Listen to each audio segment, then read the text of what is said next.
بسم اللہ الرحمن الرحیم۔ ناظرین السلام علیکم ورحمۃ اللہ۔ ناظرین، یہ کتاب ہے سیرت النبی صلی اللہ علیہ وآلہ وسلم۔ ناظرین، ایپیسوڈ نمبر ہے 6، ویلاگ نمبر 500 یعنی 500، اسلامی لشکر مکہ کی راہ میں، یہ ہیڈنگ ہے، پیج ہے 542، اور ناظرین مین ہیڈنگ ہے ہمارا غزوہ فتح مکہ، جو ہم آپ کے سامنے رکھنے جا رہے ہیں۔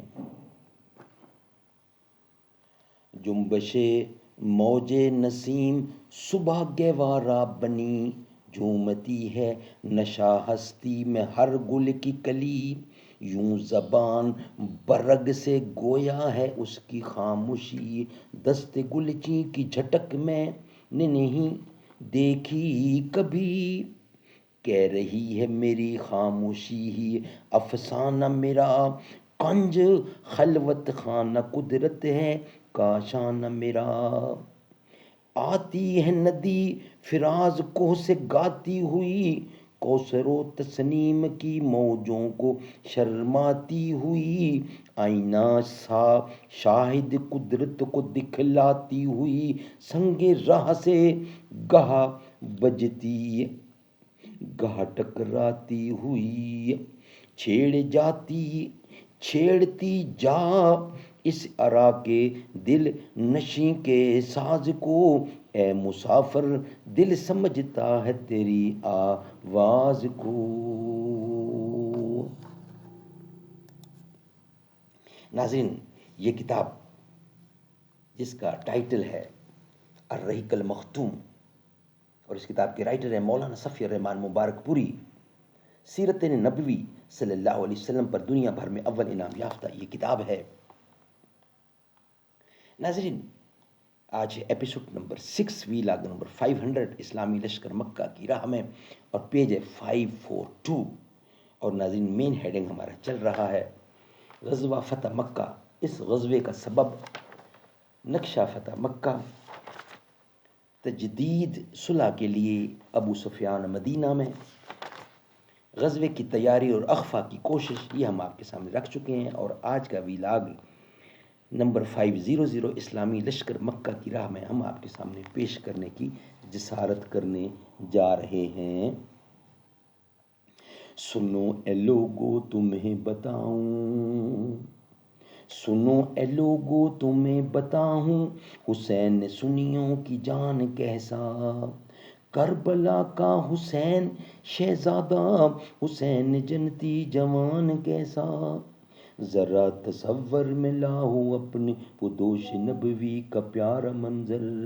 پھر تمہیں یہ خبر ملے گی حسین مومن کی شان کیسا، سر پہ قاتل کھڑا ہوا ہے پھر بھی سجدہ قضا نہیں ہے۔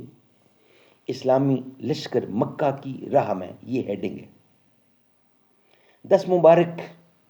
رمضان المبارک سن 8 ہجری کو رسول اللہ صلی اللہ علیہ وسلم نے مدینہ چھوڑ کر مکے کا رخ کیا۔ آپ کے ساتھ 10,000 صحابہ کرام مدینے پر ابو رحم غفاری رضی اللہ عنہ کی تقرری ہوئی، ان کو ڈپیوٹ کیا جحفہ میں، یا اس سے کچھ اوپر آپ کے چچا حضرت عباس بن عبد المطلب ملے، وہ مسلمان ہو کر اپنے بال بچوں سمیت ہجرت کرتے ہوئے تشریف لا رہے تھے۔ پھر ابوا میں آپ کے چچیرے بھائی ابو سفیان بن حارث اور پھپھی زاد بھائی عبداللہ بن امیہ ملے، آپ نے ان دونوں کو دیکھ کر منہ پھیر لیا، کیونکہ یہ دونوں آپ کو سخت اذیت پہنچایا کرتے اور آپ کی ہجو کیا کرتے تھے۔ یہ صورت دیکھ کر حضرت ام سلمہ رضی اللہ عنہا نے عرض کیا کہ ایسا نہیں ہونا چاہیے کہ آپ کے چچیرے بھائی اور پھپھی زاد بھائی ہی آپ کے یہاں سب سے بدبخت ہوں۔ ادھر حضرت علی رضی اللہ عنہ نے ابو سفیان بن حارث کو سکھایا کہ تم رسول اللہ کے سامنے جاؤ اور وہی کہو جو حضرت یوسف علیہ السلام کے بھائیوں نے ان سے کہا تھا، تَاللَّهِ لَقَدْ أَثَرَكَ اللَّهُ عَلَيْنَا وَإِن كُنَّا لَخَاطِئِينَ، خدا کی قسم اللہ نے آپ کو ہم پر فضیلت بخشی اور یقیناً ہم ہی خطا کار تھے، کیونکہ آپ صلی اللہ علیہ وسلم یہ پسند نہیں کریں گے کہ کسی اور کا جواب آپ سے عمدہ رہا۔ چنانچہ ابو سفیان نے یہی کیا، اور جواب میں فوراً رسول اللہ صلی اللہ علیہ وسلم نے فرمایا لا تثریب علیکم اليوم یغفر اللہ لکم وہو ارحم الراحمین، آج تم پر کوئی سرزنش نہیں، اللہ تمہیں بخش دے اور وہ ارحم الراحمین ہے۔ اس پر ابو سفیان نے آپ کو چند اشعار سنائے، جن میں سے بعض یہ تھے۔ ناظرین، میں شعر کا ترجمہ: تیری عمر کی قسم،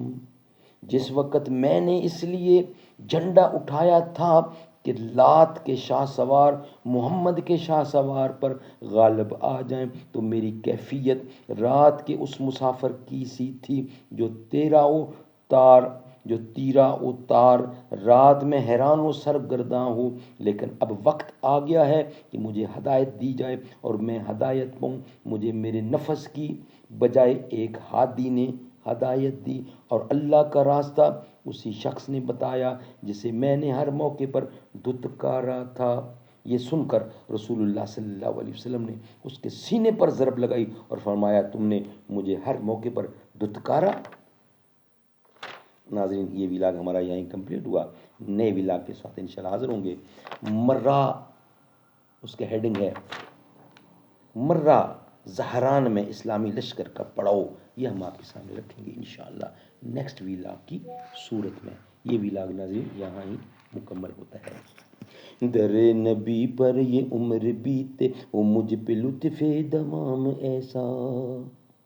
مدینے والے کہیں مقامی، وہ ان کے در پر قیام ایسا، بلال تجھ پر نثار جاں ہو کہ خود نبی نے تجھے بلایا، نصیب ہو تو نصیب ایسا، غلام ہو تو غلام ایسا، نماز اقصا میں جب پڑھائی تو انبیاء اور رسل یہ بولے، نماز ہو تو نماز ایسی، امام ہو تو امام ایسا، در نبی پر یہ عمر بیتے۔